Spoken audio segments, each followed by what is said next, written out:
System तो सुधरेगा। संगठन ने लेखपालों के खिलाफ मोर्चा खोल दिया है। संगठन को लगता है कि लेखपालों की कार्यवाही भूमाफियाओं के साथ संदिग्ध प्रतीत होती है, लेकिन कॉलोनी भूमाफियाओं को संरक्षण दे रखा है। लेखपालों ने अपने नीचे कार्य करने के लिए 4-5 लड़के लगा रखे हैं। अब सवाल ये उठता है कि उन लड़कों को काम करने की तनख्वाह कौन देता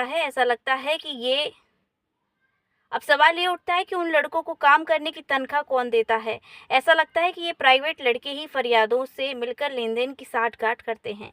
सदर तहसील में तैनात लेखपालों की संपत्ति की अगर जांच कराई जाए तो कई चौंकाने वाले खुलासे। लेखपालों तो करोड़ों रुपए की संपत्ति के मालिक हैं, अपनी संपत्ति को छुपा कर रखते हैं। सिस्टम तो सुधरेगा। संगठन के कार्यकर्ताओं ने जिलाधिकारी को ज्ञापन देते हुए उनके खिलाफ कार्यवाही की मांग की है। सर थोड़ा सा देखिए। नहीं चलेगी, नहीं चलेगी। कहने के जब से क्या कर रहे हैं? नहीं चलेगी, नहीं चलेगी। नहीं चलेगी, नहीं चलेगी। जब से क्या कर रहे हैं? नहीं चलेगी, नहीं चलेगी। नहीं चलेगी, नहीं चलेगी। नहीं चलेगी, नहीं चलेगी। नहीं चलेगी, नहीं चलेगी। नहीं चलेगी, नहीं चलेगी।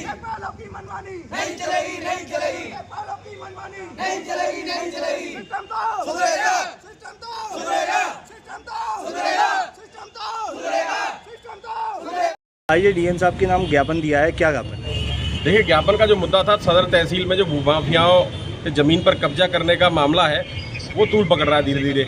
वहाँ पर अगर ज़मीन पर कब्जा करने की बात करें तो कहीं ना कहीं सबसे पहली भूमिका जो होती है लेखपाल की आती है उसमें, क्योंकि ज़मीन की जांच जब शुरुआत होती है तो लेखपाल से ही शुरू होती है। तो कहीं ना कहीं बताया जाता है कि लेखपाल भूमाफियाओं के घर जाकर सेवाएँ दे रहे हैं, उन्हें ये बता रहे हैं इसमें कैसे इस काम को किया जाएगा।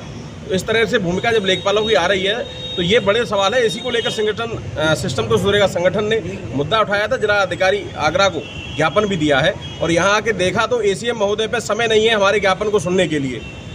मैं तो ये सोच रहा हूँ, अगर ये समय इन पे ज्ञापन सुनने के लिए नहीं है तो ये कार्रवाई क्या करेंगे। सबसे बड़ा मुद्दा ये है, आध घंटे करीब गेट पे खड़ा रखा इनके गार्डों ने, बिल्कुल अंग्रेजों जैसी नौकरशाही बना रखी है।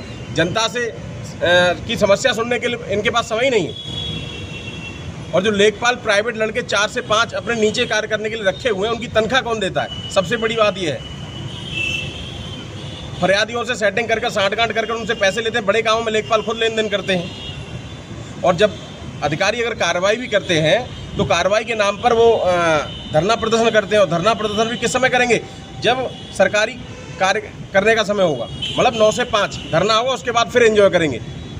क्या आश्वासन दिया है? लोकतंत्र में सबको अधिकार है विरोध जताने का, लेकिन ये कौन सा अधिकार है कि सरकारी कार्य का जब समय हुआ, जिसकी आप पगार ले रहे हैं, उस समय पे आपका धरना चालू है, उसके बाद धरना बंद हो गया और फिर अगले दिन वही चालू हो गया। लगातार 4-5 दिन इस तरह की ये हरकतें चलती है। ये तो बिल्कुल लेखपालों का आतंक है। क्या आश्वासन दिया है इसे? आश्वासन दिया है कार्रवाई करने का, बात तो सुनी नहीं, आश्वासन क्या देंगे भाई। आश्वासन तो जब देंगे ना, कम से कम ज्ञापन को सुनते, समस्याएं सुनते। अच्छा, ज्ञापन सुना ही नहीं। फॉर्मेलिटी हो रही है, फॉर्मेलिटी यहाँ पर फॉर्मेलिटी के नाम पर केवल ज्ञापन लिया है, कार्रवाई की तो मुझे उम्मीद ही नहीं है। जबकि अभी पूर्व में भी समाचार पत्रों में प्रकाशित हुआ था कि सदर तहसील आगरा मंडल में अव्वल है भूमाफियाओं के कब्जे के मामले को लेकर, और इसी को लेकर सिस्टम तो सुधरेगा संगठन ने ज्ञापन दिया था। लेकिन ये स्पष्ट मैं बता देना चाहता हूं, अधिकारी सुने या ना सुने, लेखपालों का आतंक, जो जनता को परेशान करने का लगातार आतंक जारी है। कार्रवाई के नाम पर अपना ये धरना प्रदर्शन करते हैं, वो भी सरकारी कार्यकाज करने के समय में। इस तरह का सिस्टम तो सुधरेगा संगठन बिल्कुल बर्दाश्त नहीं करेगा। अगर मामले सिस्टम तो सुधरेगा संगठन के जानकारी में आएगा तो खुल के विरोध प्रदर्शन करेगा। ये मैं अच्छी तरह से बता देना चाहता हूँ।